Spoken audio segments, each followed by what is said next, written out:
Now, even before we get to tomorrow's dangerous winds, with our dry conditions, we are already seeing grass fires spark across the state today, including one that came too close to homes. They told us we had to leave, so I got my folks and the dog and the cat, loaded everybody up.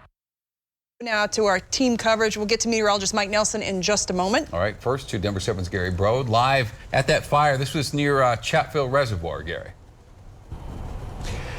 Yeah, Shannon, we're right off 85, and crews are still over here working on any of those hot spots right now. You can see just a couple of crews in the area, but this turned pretty dangerous pretty quickly. Right beyond that fire truck over there, up there is right where the burn scar is, showing how close this got to one of the homes in the area. In fact, two were in significant danger at a certain point.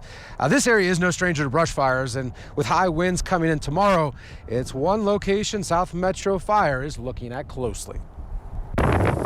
They told us we had to leave, so I got my folks, the dog and the cat, loaded everybody up. Joe Engel was forced to leave his home Tuesday morning as a brush fire got dangerously close. I saw these huge flames coming in. I saw it jump really fast, and it was kind of scary and surprising to me. The fire burned about 30 acres, putting two homes and a handful of other structures at risk as a nearby housing development was put on pre-evacuation notice. The wind was fueling this fire, blowing it up the hill towards a house and towards a nearby subdivision, which prompted a pre-evacuation order. It took crews about an hour and a half to get it fully contained. What happened here could be just a practice run for even more dangerous conditions on Wednesday. There's more of a probability for tomorrow of us having brush fire ignitions than on a day like today. Nearly 24 counties will be under a high wind warning starting Wednesday morning. Mix those winds with already dry conditions, and South Metro Fire Rescue is calling it a dangerous combination. What we worry about on these damaging wind days is it's enough to actually bring power lines down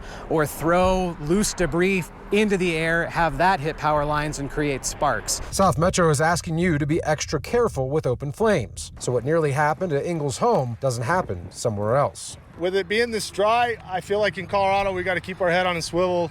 So, I mean, don't be flicking cigarettes out the window.